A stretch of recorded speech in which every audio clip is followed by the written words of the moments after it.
دیکھو مدینے کی گلی ہے، بازار مدینے کا ہے اور یہودیوں کی مارکیٹ بنی ہے، سونے والی بیٹی ایک یہودی کی دکان پہ سونا خریدنے کے لیے آئی، جیسی آئی نا توجہ ہے آپ لوگوں کی، ذرا بول دو سبحان اللہ، سونا خریدنے کے لیے آئی، یہودی کی دکان میں چڑھی، توجہ کرنا، یہودی کی دکان میں چڑھی اور سونا خریدنے لگی، یہودی نے اس کا چہرہ دیکھا، آنکھیں دیکھا، سوچنے لگا بڑی حسین ہے، اس نے اس بچی کو دیکھا، اس پہ عاشق ہو گیا، کہنے لگی، بچی نے کہا یہ سونا کتنے کا ہے، یہ زیور کتنے کا ہے، جیسی بچی نے اتنا کہا، اس نے کہا لو جی تم فری لے کر کے چلی جاؤ لیکن بس میری ذرا سی خواہش پوری کر دو، بچی نے اتنا سنا، کہا کہنا کیا چاہتے ہو، کہا میرا دل بہلا دو اور جتنا چاہو سونا لے کر کے چلی جاؤ، بچی مصطفیٰ کا کلمہ پڑھنے والی تھی اور قوم کی بیٹیوں ذرا سے ٹکے ٹکے پہ آ کر کے چند رتیوں کے لالچ میں آ کر کے عزتوں کا سودا کر دیتی ہو، تمہاری عزت کو اتنی سستی بھی نہیں ہے جو چند ٹکوں کے سونے پہ بیچ دی جائے، تمہاری آبرو اتنی سستی بھی نہیں ہے جو آج کل نٹھلا اور ٹھلوا ٹہننے والا آوارہ جوان ذرا سے پیسے کے لالچ میں خرید کے تمہیں ہمیشہ کے لیے رسوا کر لے،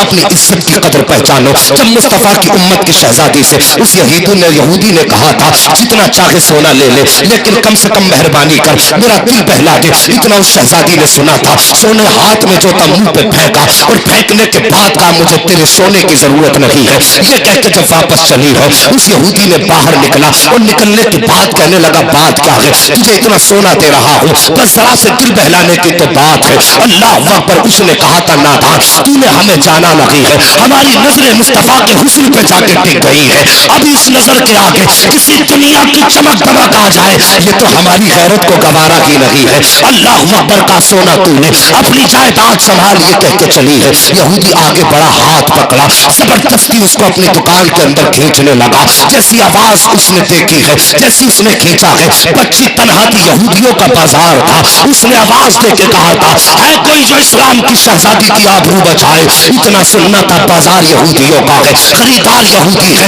اتنے خریداروں میں ایک ایسا مسلمان تھا جو گھر کی ضرورت کے لیے سامان لینے گیا تھا، مصطفیٰ کا امتی تھا، کانوں میں آواز ٹکرائی ہے کوئی نبی کا امتی جو میری آبرو بچائے، اس نے تھیلا وہیں پھینکا اور ادھر جھوڑا جدھر سے آواز آ رہی تھی، جب جا کے دیکھا تو کیا دیکھتا ہے، یہودی نے شہزادی کا ہاتھ پکڑے ہوئے ہے اور زبردستی دکان کی طرف کھینچ رہا تھا، جوان کی غیرت کو چلا لایا، آگے بڑھا، تماچا لگایا، ہاتھ چھٹایا بچی کا جوان کے ہاتھ سے اور اس کے بعد بیٹی کو اپنے پیچھے کیا ہے اور اس کے بعد تلوار نکالی ہے، جیسی جوان نے تلوار نکالی ادھر یہودیوں کا بازار تھا، اپنا محلہ تھا، اس نے کہا دیکھتے نہیں ہو ایک نبی کا کلمہ پڑھنے والا مجھ پہ تلوار نکال رہا ہے، آؤ میری قوم کے جوانوں میری مدد کرو، جیسے یہودی نے اتنا کہا تھا سینکڑوں یہودیوں کی تلواریں نکل آئی تھی، ادھر تنہا مصطفیٰ کا غلام کھڑا تھا، پیچھے بیٹی کھڑی تھی، لوگوں نے کہا تھا بتا تیرا رشتہ کیا ہے، اس کے لیے جان خطرے میں ڈال رہا ہے، یہ بچی ہمارے حوالے کر دے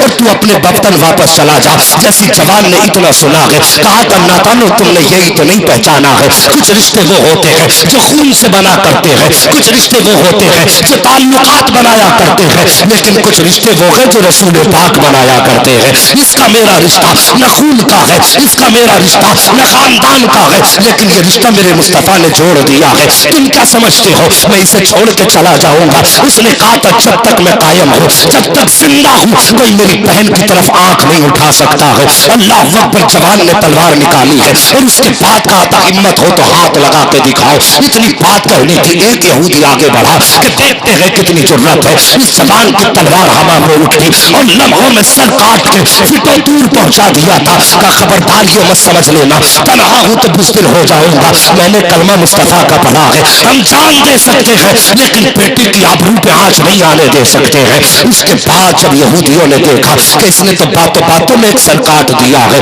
اس کے بعد یہودیوں نے تلواریں سنبھالی اور سب کے سب ایک ساتھ ٹوٹ کے پڑے ہیں، جوان نے تلوار سنبھالی ہے، گھنٹوں ہو گئے تلوار چلتی رہی، جب جوان کے بازو تھکنے لگے، تلوار کی رفتار دھیمی ہونے لگی، اب بیٹی سوچنے لگی یا اللہ یہ تنہا جوان ہے، تیرے محبوب کی امت کی شہزادی کی آبرو بچانے کھڑا ہے، یا اللہ اگر آج یہ تھک گیا تو اس بیٹی بیٹی کی آبرو لٹ جائے گی، اس بیٹی کی عزت بازار میں نیلام ہو جائے گی، دنیا تیرے محبوب کو تانے دے گی۔ بچی یہ کہہ کے روتی جا رہی ہے، تلوار دھیمی ہوتی جا رہی ہے، جوان کے بازو تھکنے لگے ہیں، تلوار چلتے چلتے شام ہو جاتی ہے۔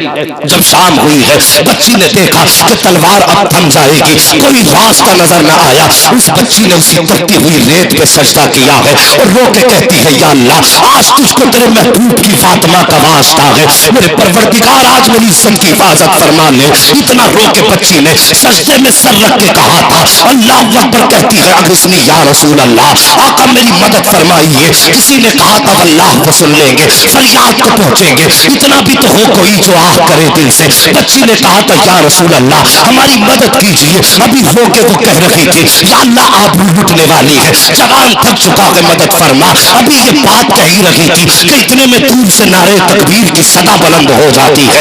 جیسی صدا بلند ہوئی ہے بچی نے سجدے سے سر اٹھایا تو کیا دیکھتی ہے آگے آگے مصطفیٰ آ رہے ہیں، پیچھے پیچھے ابو بکر آ رہے ہیں، ان کے پیچھے عثمان آ رہے ہیں، ان کے پیچھے علی آ رہے ہیں، ان کے پیچھے جانثار آ رہے ہیں۔ اب بس آنے کی دیر تھی کہ نقشہ بدلنے لگ جاتا ہے، نقشہ بدلنے لگ جاتا ہے، جوان کے بازوؤں میں طاقت آئی ہے، بچی مسکرائی ہے، ایک سجدہ شکر کا کیا ہے اور رب کی بارگاہ میں رب کی حمد بیان کی ہے۔ اور جب مسلمانوں نے قدم رکھا ہے تو قسم خدا کی پھر عالم یہ تھا کہ جس طرف بڑھتے جا رہے ہیں صفحے کی صفحے پلٹ رہی ہے، جدھر تلوار بڑھ رہی ہے، میدان صاف ہوتا جا رہا ہے۔ کسی نے کہا تھا کہ دشت تو دشت ہے، دریا بھی نہ چھوڑے ہم نے، پہلے ظلمات میں دوڑا دیے گھوڑے ہم نے، یہ شان کی تلوار چلی ہے۔ تو کسی نے کہا تھا ڈر نہ سکتے تھے اگر جنگ میں اڑ جاتے تھے، پیر شیروں کے بھی میدان سے اکھڑ جاتے ہیں۔ کی اذانیں کبھی یورپ کے کلیساؤں میں، کبھی افریقہ کے تپتے ہوئے صحراؤں میں۔ بابا نعرہ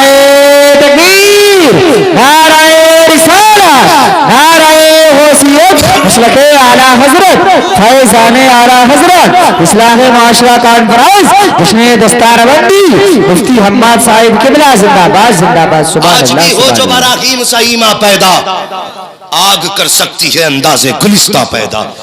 اور جوانوں کبھی اپنے آپ کو اکیلا مت سمجھنا، کبھی اپنے آپ کو تنہا مت سمجھنا، اور کسی میدان میں پھنس جاؤ نا تو ایک بار اپنے نبی کو آواز دینا۔ خدا کی قسم آج بھی عقیدے کی درستگی کی ضرورت ہے، اور لاکھوں میں پھنسے ہو یا رسول اللہ کہنا، اور پھر دشمن کا کلیجہ پانی نہ ہو جائے تو آ کے گریبان پکڑ لینا۔ ہاں آج بھی مدد ان کی امت کے ساتھ ہے، آج بھی ان کی مدد امت کے ساتھ ہے۔ کبھی مایوس ہو کے مت بیٹھنا، آج بھی مصطفیٰ کی طرف سے امداد کی صدائیں آتی ہیں۔ ہاں مہربانی کرو صاحب، طریقے بدلو۔ او قوم کی بیٹیوں، تم سے گزارش ہے، تم پہ میرے نبی نے بڑا احسان کیا ہے، اور تمہیں تو زندہ درگور کیا جا رہا تھا، تمہاری تو کوئی اوقات نہیں سمجھی جاتی تھی، پیر کی جوتی کہا جاتا تھا۔ خدا کی قسم مکے میں عبداللہ کے لخت جگر کے آئے بیٹیوں کو جینے کا سلیقہ مل گیا۔ ہاں جس بیٹی کو پالنے میں لوگ شرم کرتے تھے، اور جب وہ بیٹی پیدا ہوئی نا تو پھر مصطفیٰ نے فرمایا جو 3 بیٹیوں کو پال دے، عزت سے رخصت کر دے، فرمایا اس کے جنت میں جانے کی ضمانت محمد لیتا ہے۔ کتنے رتبے میرے نبی نے بلند کیے۔ ایک صحابی کھڑے ہو گئے، کہتے آقا ان کے پاس صرف 2 بیٹیاں تھیں، کہنے لگے حضور 3 کی فضیلت ہے، اگر 2 ہو تو 2 ہیں تو میرے نبی نے فرمایا جس کے پاس 2 ہیں وہ بھی جنتی ہے۔ بول دو یار سبحان اللہ ہے جی۔ اس لیے ناراض ہو نا، ہمارے آنے پہ جنت کی بشارت نہیں ملی ہے۔ قسمت والے ہو جسے اللہ نے بہنیں دی ہیں، مقدر والے جسے اللہ نے بیٹیاں دی ہیں۔ ہاں توجہ کرنا میری بات پہ۔ ایک صحابی کھڑے ہوئے، حضور جس کے پاس 1 بیٹی ہو، میرے نبی نے فرمایا وہ بھی جنتی۔ پھر ایک صحابی کھڑے ہوئے جن کے پاس بیٹی نہیں تھی، کہنے لگے حضور 2-3 والا بھی جنتی، 2 والا بھی جنتی، 1 والا بھی جنتی۔ آقا میرے پاس تو بیٹی نہیں ہے، حضور میرا کیا بنے گا؟ فرمایا جس کے پاس بیٹی نہ ہو لیکن دل میں بیٹی کی تمنا رکھتا ہو، فرمایا جب قیامت کا دن ہوگا نا اور دل میں بیٹی کی تمنا لے کے مرا تو فرمایا میرے نبی نے وہ قیامت میں تنہا نہیں ہوگا، ہاتھ اس کا ہوگا، دامن محمد کا ہوگا۔ اللہ اکبر۔ یہ عزت میرے رب نے بیٹیوں کو دی، جو یہ عزت رب نے بیٹیوں کو دی، تو پھر بیٹیوں کو مصطفیٰ کا کتنا احترام کرنا چاہیے ہے جی۔ اگر کوئی زبردستی بھی تمہارے سر سے دوپٹے اتروائے تو کہہ دے نادان پیچھے چلا جا، یہ دوپٹے مدینے والے محمد نے اڑائے ہیں۔ اور پھر تیری اوقات کیا تو دوپٹے اتروا دے. مہربانی کرو.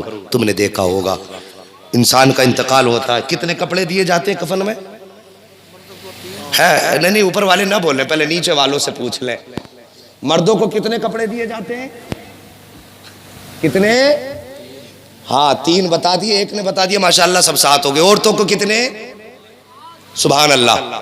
اب وہ 5 میں 2 زیادہ کون کون سے ہیں؟ ایک سبحان اللہ. یہ بڑے بوڑھے ہی بتا رہے ہیں کہ جن کا کام ہے یہ. اور جوانوں، مردوں کے 3 ہیں، عورت کے 5 ہیں. ایک سینہ بند اور ایک اوڑھنی، جو بال جس سے چھپائے جاتے ہیں. سوچا کبھی تم نے 3 میں عورت کا بھی کام چل سکتا تھا نا؟ ہے چل سکتا تھا؟ نہیں. لے کے کھڑے ہو جاؤ، 4 کپڑے پہنا دو، 5واں لے کے کھڑے ہو جاؤ. کیا کرے؟ آواز آئے گی میری بندی کے بالوں کو چھپا دو. اللہ اکبر. کس لیے؟ مانا کہ یہ دنیا میں بے حیائی کے ساتھ بالوں کے ننگے سر رہی، لیکن آج یہ میری بارگاہ میں آ رہی ہے، آج یہ مجھ سے ملاقات کرے گی. دنیا والے بے غیرت تھے لیکن تمہارا رب بڑا غیرت والا ہے. جب میری بندی مجھ سے ملاقات کرے تو مجھے یہ گوارا نہیں کہ اس کے سر کے بال کھلے ہو. وہ سوچو جو قبر میں بندی کو ننگے سر دیکھنا گوارا نہیں کرتا، وہ بازار میں اپنی بندی کو ننگے سر دیکھنا کیسے گوارا کرے گا؟ اور مہربانی کرو بیٹیوں، کبھی سر سے دوپٹے نہ اتارا کرو، پردے کا اہتمام کرو. تمہیں کتنی عزت دی؟ بیٹی بنی تو باپ کے لیے جنت، بیوی بنی تو شوہر کے لیے راحت، اور جب ماں بنی تو اولاد کے لیے جنت. یہ عزت رب نے دی ہے. تمہیں اولاد کے لیے جنت بنایا گیا، تیرے قدموں کے نیچے جنت ہے اور تو بازار میں ننگے سر پھرے. تیرے قدموں کے نیچے جنت ہے اور تو چراغوں پر لپسٹک اور میک اپ کر کے ٹہلے.